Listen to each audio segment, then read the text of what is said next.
Six এর সাথে এনটা হচ্ছে আমরা প্রথমে 1 দিয়ে টেস্ট করব। তাহলে কি কত হলো? 6 × 6, 6 সাথে 1 যোগ করলে 7, তাহলে আমরা 7 পেয়ে গেলাম। এটা মৌলিক সংখ্যা। আবার এই 6 সাথে 1 বিয়োগ করলে 5, এটাও মৌলিক সংখ্যা।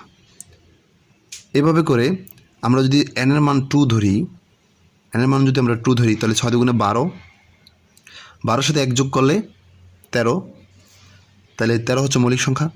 আবার 6 × 12, 12 থেকে 1 বিয়োগ করলে হচ্ছে 11, 11 হচ্ছে মৌলিক সংখ্যা। ভিডিওটি ওপেন করার জন্য আপনাকে ধন্যবাদ। আপনি এখন শিখতে পারবেন মৌলিক সংখ্যা।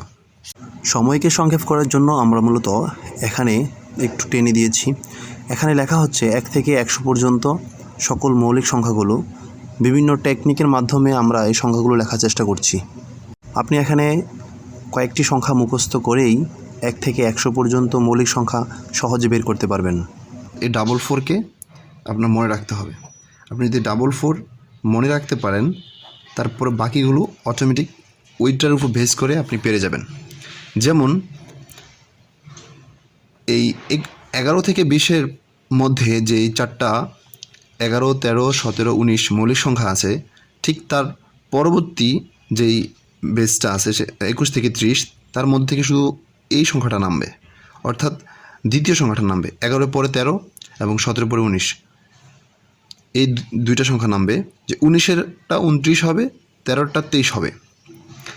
ঠিক তারপরে 31 থেকে 40 পর্যন্ত তার বিপরীত হবে। এই ঠিক 13 অর্থাৎ 3 সংখ্যাটা বা 9 সংখ্যাটা যে নেমে গেল, ঠিক বিপরীত কী বাকি আছে?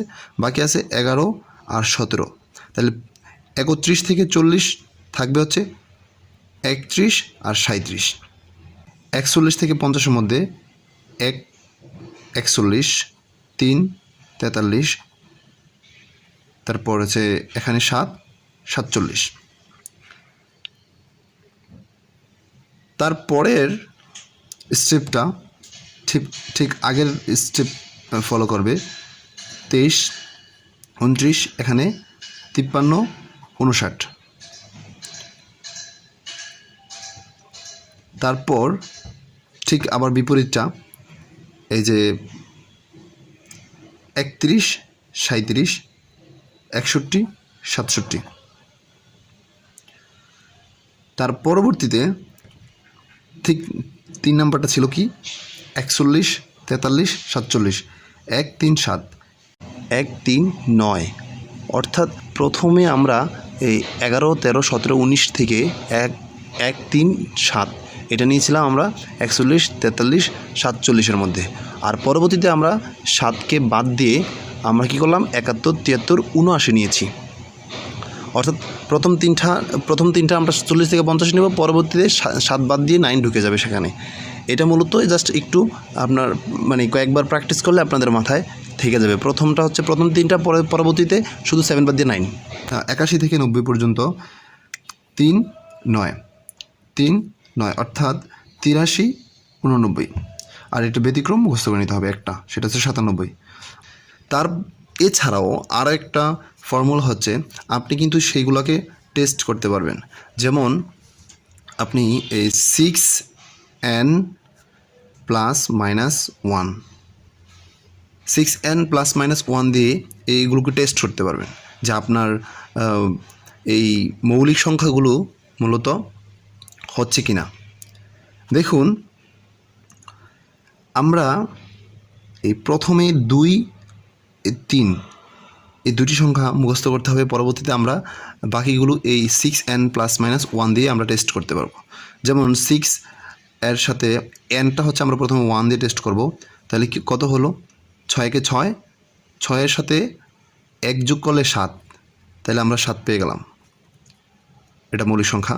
আবার এই 6 সাথে 1 বিয়োগ করলে 5, এটাও মৌলিক সংখ্যা।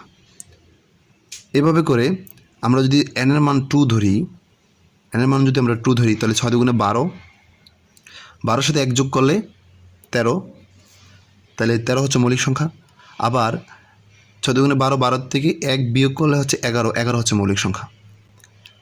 আরেকটা কথা মাথায় রাখতে হবে, আমরা যেই গুণ করার পরে যে সংখ্যাটা পাচ্ছি, সেই সংখ্যাটা যদি 5 এবং 7 দ্বারা বিভাজ্য হয় তাহলে ওইটা বাদ পড়বে। যেমন আমরা একটু সামনে পাবো, যদি n এর মান আমরা 3 ধরি তাহলে 3 6 18, 18তে 1 বিয়োগ করলে 17, 17 হচ্ছে মৌলিক সংখ্যা।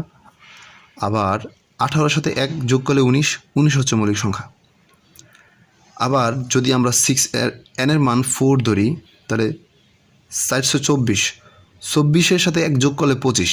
এই দেখুন 25 কিন্তু মৌলিক সংখ্যা নয়, কারণ কি 25 5 দ্বারা বিভাজ্য। আমরা শুধুমাত্র এই 5 আর 7 দিয়ে টেস্ট করলেই আমরা এগিয়ে যেতে পারবো সামনের দিকে। দেখুন তাহলে আমরা 25 হচ্ছে কি মৌলিক সংখ্যা না, আমরা পেয়ে গেলাম 4 দিয়ে হলো না। তাহলে 5 যদি আমরা n এর মান ধরি, n এর মান যদি আমরা 5 ধরি তাহলে 5 6 30, 30-এর সাথে 1 যোগ করলে 31, 31 মৌলিক সংখ্যা। আবার 30 থেকে 1 বিয়োগ করলে 29, 29 মৌলিক সংখ্যা। এই n এর মান যদি আমরা এখন 6 ধরি তাহলে 636, 36 থেকে 1 বিয়োগ করলে কত হয় 35। তাহলে 35 কিনা মৌলিক সংখ্যা না, কারণ 5 দ্বারা বিভাজ্য। কিন্তু 36-এর সাথে 1 যোগ করলে 37, এই 37 হচ্ছে মৌলিক সংখ্যা। এভাবে করে আমরা এই 6n প্লাস মাইনাস 1 দ্বারা আমরা আমাদের এই মৌলিক সংখ্যাগুলোকে আমরা টেস্ট করতে পারবো। তবে মাথায় রাখতে হবে 5 7 দ্বারা যদি ভাগ করা যায় তাহলে সেই সংখ্যাটা মৌলিক সংখ্যা হবে না। তো সকলকে ধন্যবাদ। মৌলিক সংখ্যার উপর যদি কোনো ধরনের প্রশ্ন থাকে আমাদের কমেন্ট সেকশনে জানাতে পারেন। খোদা হাফেজ।